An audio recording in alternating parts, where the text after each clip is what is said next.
Hello students, welcome to my YouTube channel. Myself CMA Harshundpura.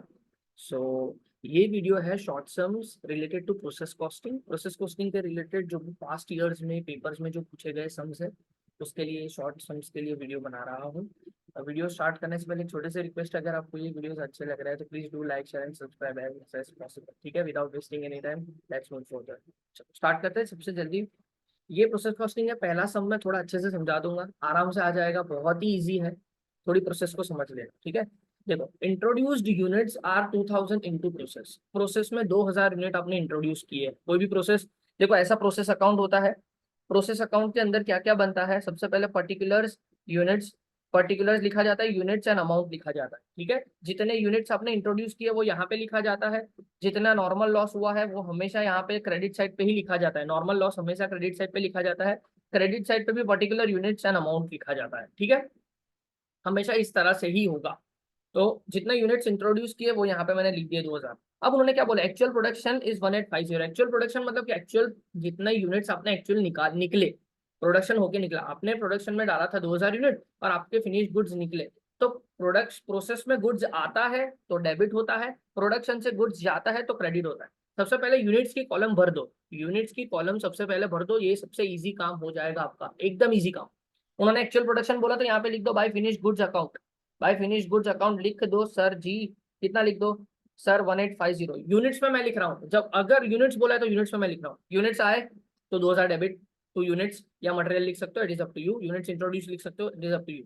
Finish goods आए, finish goods जाता है। Finish goods मतलब goods बन गया, गुड्स बन गया मतलब प्रोसेस में गुड्स जाता है तो डेबिट किया, प्रोसेस से गुड्स जाता है तो क्रेडिट किया। ठीक है। नॉर्मल वेस्टेज, नॉर्मल वेस्टेज हमेशा क्रेडिट पे आता है by normal wastage. Normal waste भी क्या है? गुड्स जा रहा है ना, तो गुड्स जा रहा है तो goods credit. 10% of units introduce, हमेशा नॉर्मल लॉस हमेशा किसके ऊपर कैलकुलेट होती है? जितने यूनिट्स आपने इंट्रोड्यूस किए हैं। जितने यूनिट्स आपने इंट्रोड्यूस किए उसके ऊपर जो परसेंटेज दिया वो परसेंटेज करके यूनिट्स लिख दो। तो 2000 मल्टीप्लाई बाय 10% करूंगा तो 200 रुपए आ जाएंगे, 200 यूनिट्स आ जाएंगे, देख लो है।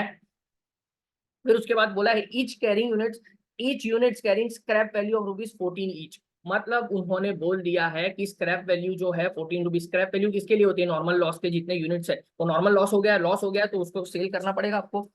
सॉरी, नॉर्मल लॉस हो गया आपका। अगर नॉर्मल लॉस हो गया है तो क्या करना पड़ेगा आपको? उसको सेल करना पड़ेगा। तो सेल करना पड़ेगा तो 14 रुपीज आपको उसको देना पड़ेगा। तो 14 रुपीज यहाँ पे मल्टीप्लाई कर दिया है। 200 multiply by 14 that is 2800 rupees. 2800 rupees आपका आ गया। ठीक है। अब थोड़ा ध्यान से, अब उन्होंने बोला है the cost of the process is 50,000, 56,800। Cost of the process बोल दिया है। कॉस्ट ऑफ द प्रोसेस मतलब क्या? जितना प्रोडक्शन का प्रोसेस इंट्रोड्यूस करने के लिए 56,800 रुपीज हमने लगाए हैं। तो यूनिट्स इंट्रोड्यूस करने के लिए कॉस्ट ऑफ द प्रोसेस मतलब क्या? यूनिट्स को इंट्रोड्यूस करने के लिए हमने 56,800 रुपीज लगाए हैं, तो वो यहाँ पे मैंने लिख दी है। ठीक है। जो जो चीज मैंने लिखी है उसको मैं मार्क कर रहा हूँ सिर्फ और सिर्फ अलग पेन से। ये मैंने लिख दिया है, ये मैंने लिख दिया है, ये मैंने लिख दिया, ये मैंने लिख दिया, ये मैंने लिख दिया। ओके। अब थोड़ा ध्यान से, अब हमें एक ही चीज करनी होती है, cost per unit find out करना है, उससे सारी चीज आ जाए। क्या फाइंड आउट करना है? Cost per unit. Cost per unit का फॉर्मूला क्या है? मैं एक बारी लिख के बताता हूँ। कॉस्ट पर यूनिट, अगर आपको cost per unit find out करना है, अगर आपको कॉस्ट पर यूनिट आपको फाइंड आउट करना है तो आपको क्या करना पड़ेगा? सीधा पहले कॉस्ट, पहले कॉस्ट लिखना है, उसमें से माइनस करना है आपको। सेकेंड, कॉस्ट उसमें से माइनस करना है आपको। क्या करना है? नॉर्मल लॉस का जो अमाउंट है वो माइनस करना है। नॉर्मल लॉस स्क्रैप वैल्यू, आपकी स्क्रैप वैल्यू आपको माइनस करनी है। जस्ट अ सेकेंड, बराबर कर देता हूँ, वापस लिख देता हूँ एक बारी।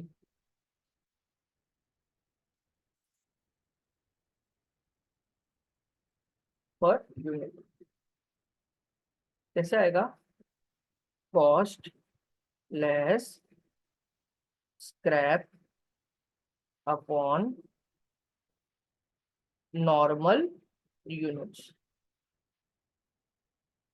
हमेशा ऐसा ही आएगा, नॉर्मल यूनिट्स।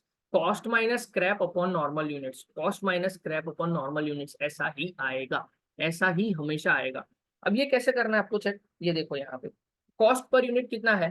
कॉस्ट पर सिर्फ cost per unit find out करने के लिए जो भी कॉस्ट है 56,800 वो यहाँ पे लिख दो। अब ये कॉस्ट कैसे फाइंड आउट होता है?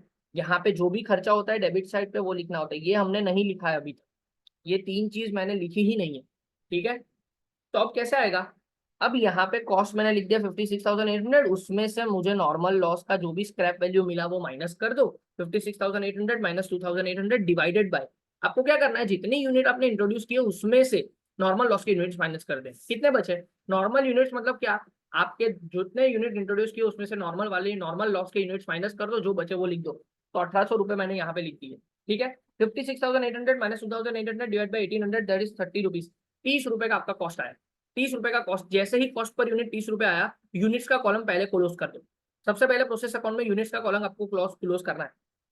यूनिट्स का कॉलम अगर आपने क्लोज किया तो यहाँ पे बैलेंस आया, ठीक है। किसना, देखो 2050 यूनिट्स यहाँ पे है, तो 2050 तो यहाँ पे बैलेंस आया। तो ये जो बैलेंस आपका आया है 2050 का, जो भी बैलेंस आपका आया है 2050 का जो भी आपका बैलेंस आया है, वो क्या करेंगे हम लोग, बैलेंस कर देंगे। यूनिट्स का कॉलम क्लोज हो गया। अब यहाँ पे यूनिट्स कैसे लिखेंगे, यहाँ पे अमाउंट 1850 मल्टीप्लाई बाई 30 रुपीज करके यहाँ पे अमाउंट लिख देंगे 55,500, 50 मल्टीप्लाई बाई 30 1500, दैट्स इट, आपका अकाउंट क्लोज हो जाएगा, आपका काम खत्म। अमाउंट ऐसे ही निकलता है, सिंपल एज दैट। हमेशा आपका कॉस्ट पर यूनिट का फॉर्मूला यही रहेगा, क्या करना है, सीधा सीधा जो भी कॉस्ट आया उसमें से आपको नॉर्मल स्क्रैप वैल्यू जो मिली वो माइनस कर दो, divide by normal unit. Normal unit कैसे मिलता है, जितना इंट्रोड्यूस किए उसमें से नॉर्मल लॉस आपको माइनस कर देना है, माइनस कर देना है और माइनस ही कर देना है। Okay done. तो ये चीज आपको मल्टीप्लाई करके लिखनी है। ओके चलो आगे बढ़ते हैं।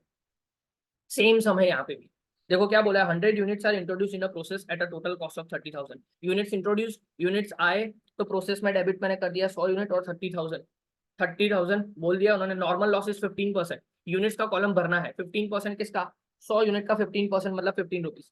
Each unit carrying scrap value of 50 रुपए, स्क्रैप वैल्यू 50 मतलब नॉर्मल यूनिट्स जो भी है उसके साथ 50 को मल्टीप्लाई कर दो, तो 50 को मल्टीप्लाई कर दिया तो 750 आ गया। ठीक है ठीक है ठीक है। If unit output is 90, output कैसे, आउटपुट का मतलब क्या, आउटपुट मतलब फिनिश गुड, फिनिश गुड कहाँ पे लिखते हैं, क्रेडिट साइड पे, बाय फिनिश गुड्स 90 लिख दो, यूनिट्स के कॉलम में यूनिट्स लिख दो।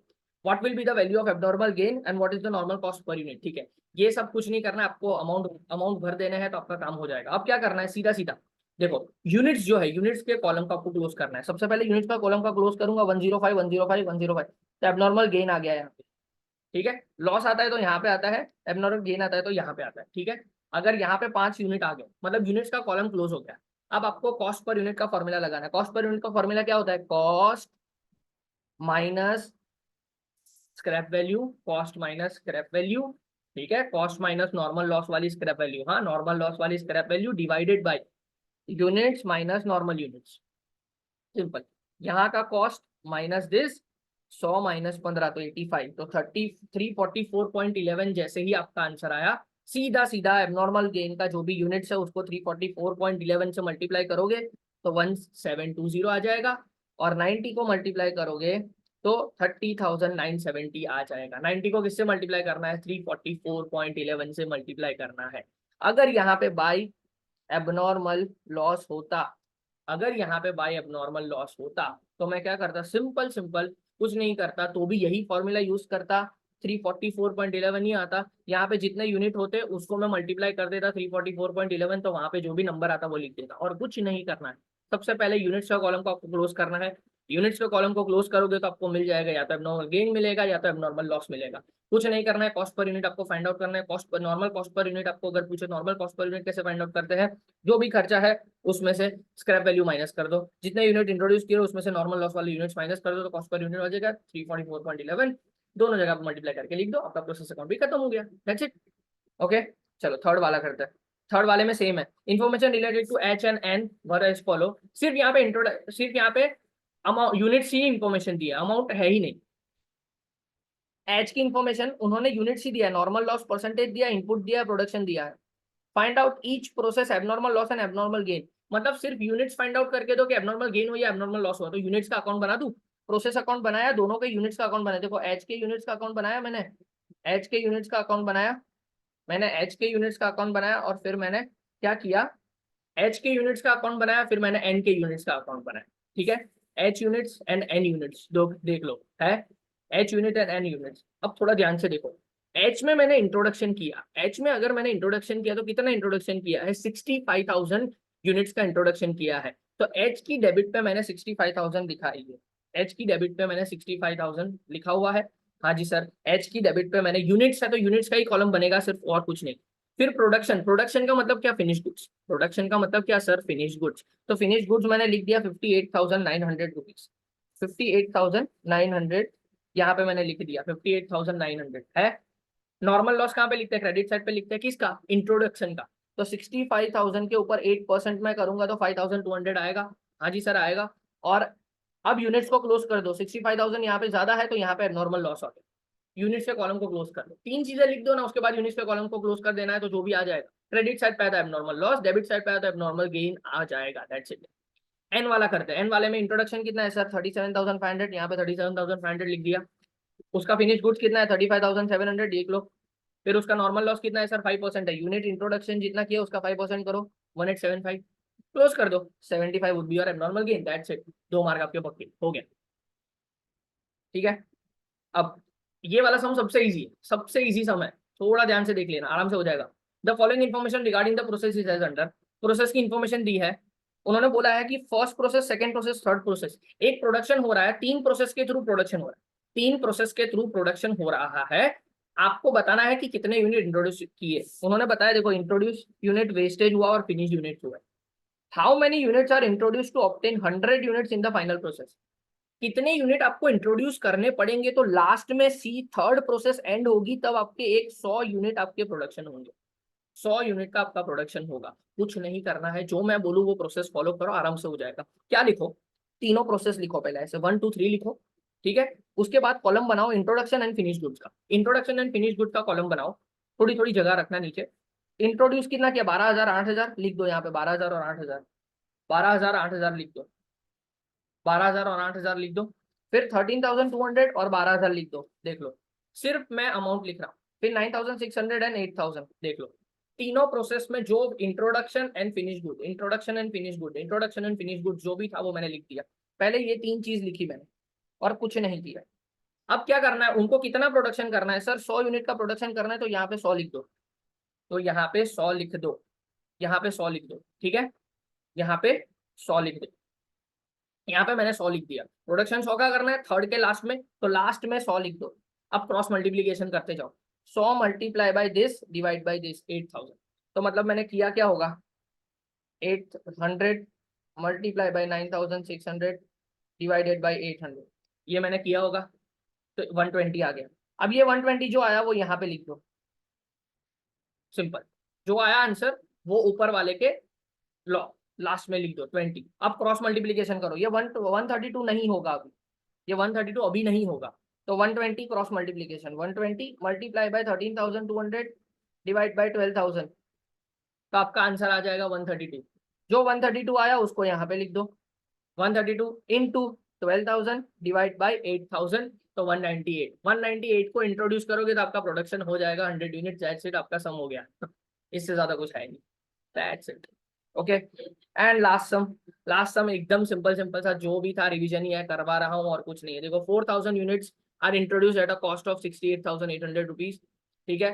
तो इंट्रोडक्शन है, तो इंट्रोडक्शन यहाँ पे डेबिट पे लिख दिया 4,000 यूनिट एंड 68,800 यूनिट्स हो गया। नॉर्मल लॉस इज 10%, तो नॉर्मल लॉस कितना है, 400 यूनिट का नॉर्मल लॉस हो जाएगा, इंट्रोडक्शन का 10% तो 4,000।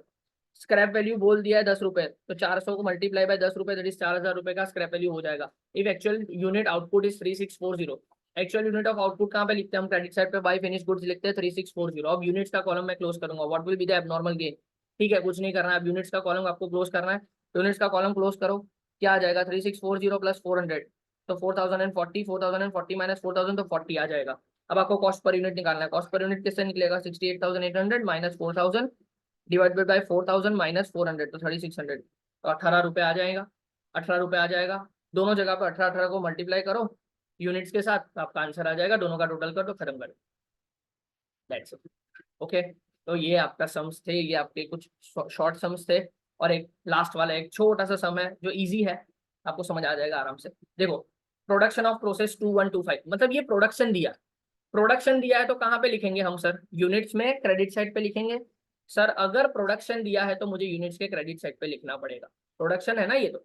नॉर्मल वेस्टेज कितना है, 10% है, abnormal wastage half of normal wastage, and find out units introduced in the process, कितने यूनिट इंट्रोड्यूस हुए होंगे, कितने यूनिट इंट्रोड्यूस हुए होंगे, तो आपका फिनिश प्रोडक्ट 2125 होगा, वो उन्होंने बोला है। तो अब नहीं पता मुझे, तो मैं 100 से ले सकता हूँ। देखो बहुत सिंपल बना दिया आपको मैंने, प्रोसेस अकाउंट बनाया, यूनिट्स यहाँ पे लिख दिए, पर मैंने बहुत ईजी बना दिया है आपके लिए। क्या किया मैंने, इंट्रोडक्शन, सपोज 100 यूनिट्स है, सपोज 100 यूनिट्स का इंट्रोडक्शन है, सपोज है, तो 100 यूनिट का इंट्रोडक्शन होगा तो नॉर्मल लॉस कितना होगा सर, 100 यूनिट मैंने इंट्रोड्यूस किए होंगे तो नॉर्मल लॉस हमेशा यूनिट इंट्रोडक्शन पे होता है। तो मैंने यूनिट इंट्रोड्यूस अगर 100 किया होगा तो मेरा 10% का नॉर्मल लॉस, मतलब 10 का नॉर्मल लॉस होगा, तो 10 का नॉर्मल लॉस मैंने यहाँ पे लिखा हुआ है। फिर उसके बाद उन्होंने बोला है एबनॉर्मल वेस्टेज जो है half of normal loss, normal wastage जितना भी होगा उसका आधा इंटू 1/2 जो होगा वो एबनॉर्मल लॉस है, तो इंटू 1/2 कर दो, तो क्या हो जाएगा 5, तो 5 आपका हो जाएगा एबनॉर्मल लॉस। ठीक है, तो बचा हुआ फिनिश गुड्स हो जाएगा, सिंपल एज दैट। यूनिट्स का कॉलम अगर क्लोज करेंगे तो यही होगा कि 100 था, 100 में से 5 नॉर्मल, 10 नॉर्मल लॉस है और 5 एबनॉर्मल लॉस है, तो 85 का प्रोडक्शन। अब हम क्या कर सकते हैं, डायरेक्टली फॉर्मूला इक्वेशन बना सकते हैं कि 85 का जब भी प्रोडक्शन हुआ तब हमने कितने यूनिट इंट्रोड्यूस किए थे, 100 यूनिट इंट्रोड्यूस किए थे। 85 का जब प्रोडक्शन हुआ था तब मैंने 100 यूनिट इंट्रोड्यूस किए थे, तो 2125 का प्रोडक्शन है तो कितने यूनिट मैंने इंट्रोड्यूस किए होंगे, उल्टा गए हम लोग, तो 2500 यूनिट्स आपका आंसर आ रहा है। दैट्स इट, ये आपका आंसर है। ओके, तो इतने आपके शॉर्ट सम्स थे जो मैंने बना के आपको दे दिए हैं। Please watch it and keep supporting me and keep watching HS Certification. It will bring so much value to your life and to your education. ठीक है, thank you so much. Bye bye, take care and we'll meet in the next video.